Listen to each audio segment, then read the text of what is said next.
Welcome back to the channel, Tarantula friends. Today, my Brachypelma Emilia is getting a new home. Like, it molt month ago, yeah, on May.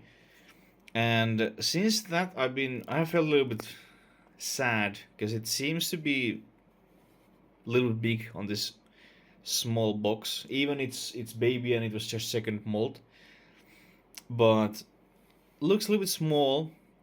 So let's give a proper home in this giant, well, not giant, but much bigger box where it has space to dig much as it wants, and we will get a little bit different substrate, a little bit less or much less sphagnum moss, and make it a little bit prettier what we have right now.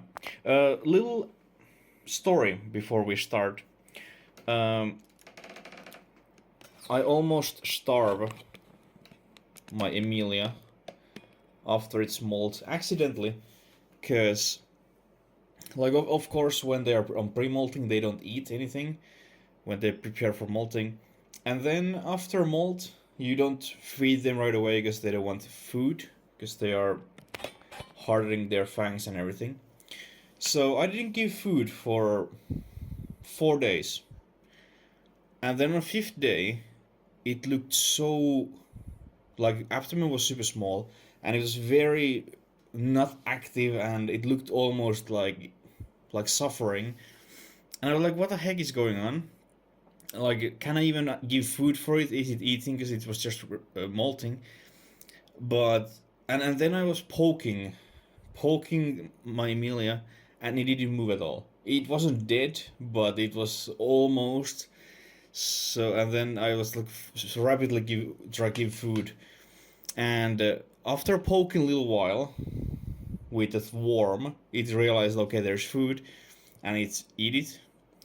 And then during this month, I have fed it now 3 times, and now abdomen looks pretty okay.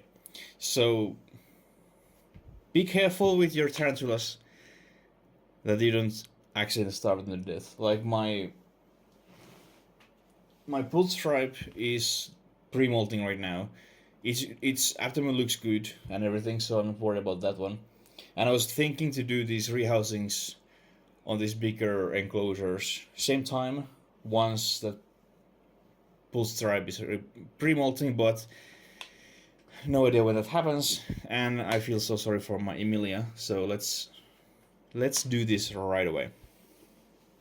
I will also have moss, like actual living moss, what we will put in here. So it's going to be just very simple. I have a big box substrate here, which has a little bit sphagnum moss, but mainly just cocoa fiber, and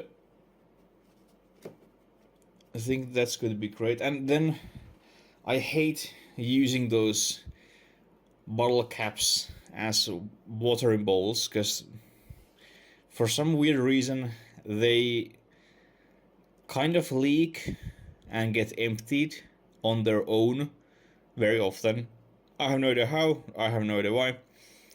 Is it like physics or what happens?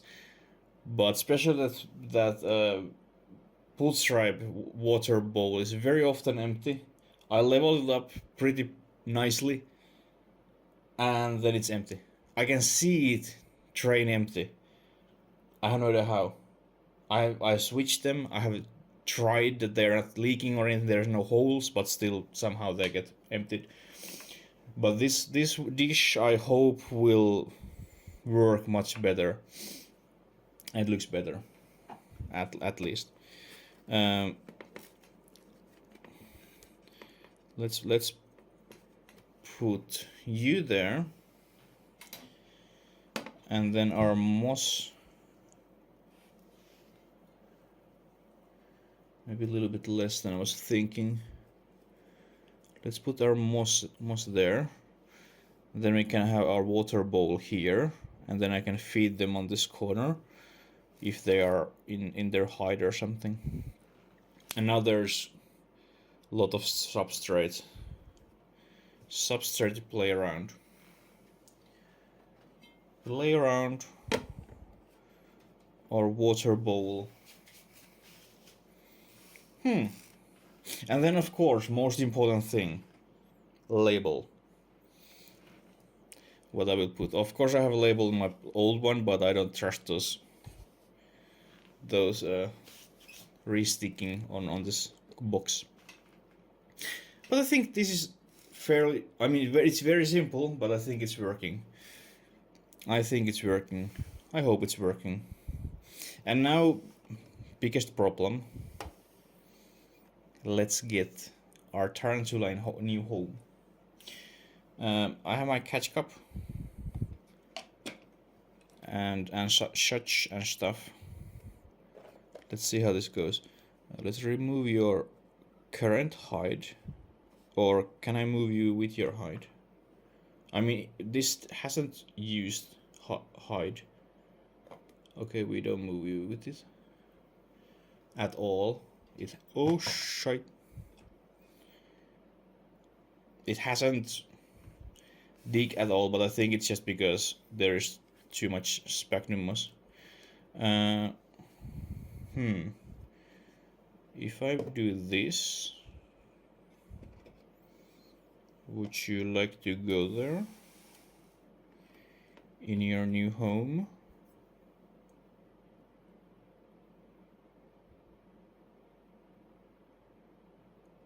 Yeah, go there.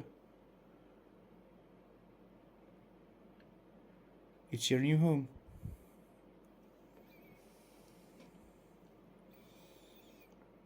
And I'm very new in handling spiders, and recording these doesn't make it any easier. Yeah, it's your new home. You can go there. Be brave. Be brave. Yeah, there you go. There you go.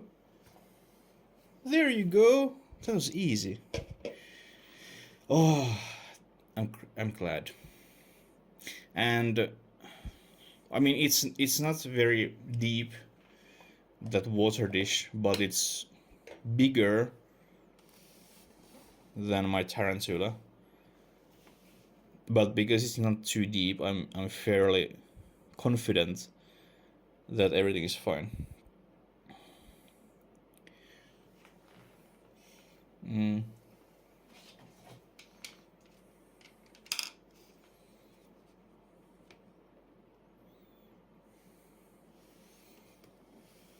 And at least on paper, I really like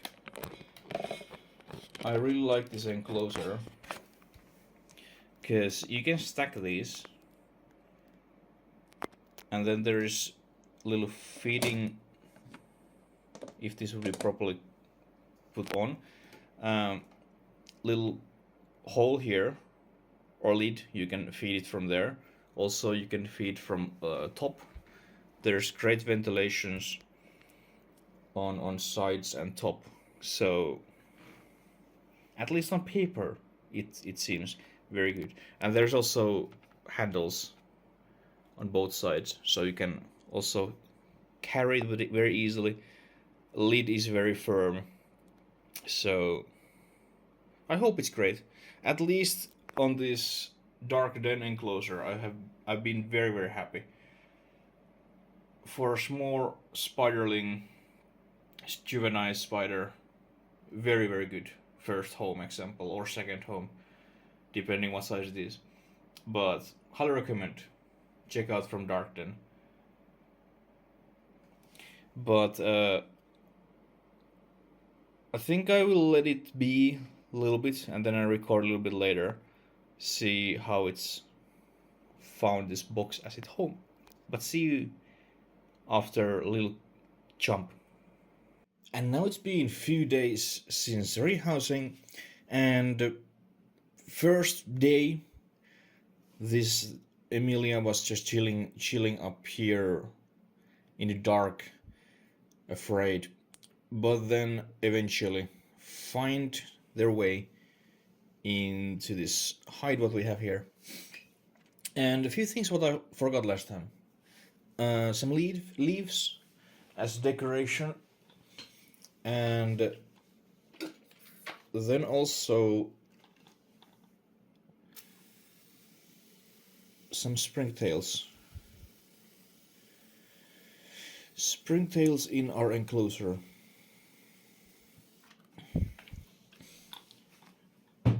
And if you're wondering where is our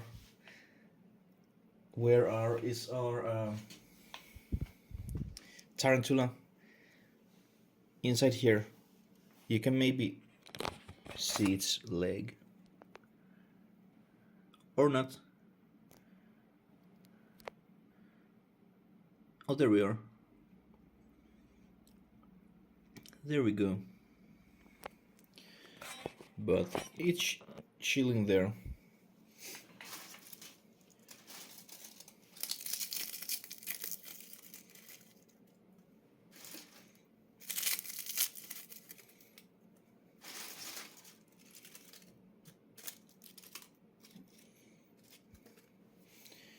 Like so, not too much. And then our springtails. I have my little farm in this red box. Let's take you.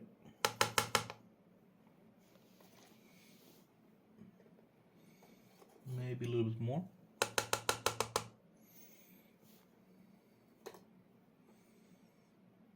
Like so.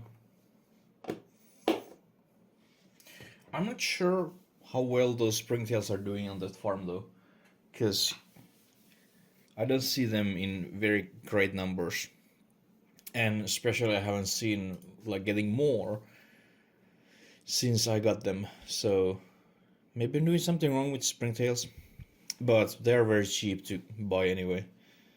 But of course it would be convenient to have own farm at the home. So far at least, only a negative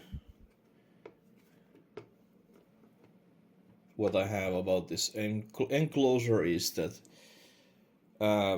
it has a lot of these dark parts which is creating shades in the box. So sometimes it looks very dark inside, comparing example on dark den enclosures which don't have any shadows anywhere. So I think I keep this like a little bit like midpoint enclosure, and then probably move back to those dark den enclosures, because they are just so good looking. They are pretty cheap considering how well they work. So I need to order those once it's time to rehouse this after some time. Also, I've been wondering their sex. Like my pull stripe, it's been longer with me, and I have two molts from both, and at least I feel that this Brachypelma Emilia is growing faster. Of course, different species and all, but what I have heard, males grow faster, a little bit faster than females. Of course, because their lifespan is much shorter, so they must get adults faster than females. So maybe our Emilia is male, and maybe I was lucky with my pull stripe and I got female. But time will show. I will try check pull stripes next molt again, and maybe I can find something, or I don't. We'll see. But thank you so much for watching this video. Hopefully it was enjoyable. I really enjoy rehousing. This is like best part of this hobby, of course, with feeding feeding and see those feeding reactions. But this building these enclosures, it's therapeutic and super fun. I just really like it. But yeah, thank you so much for watching, and until probably bull stripes rehousing coming next. So until that one, stay awesome as always. Bye bye.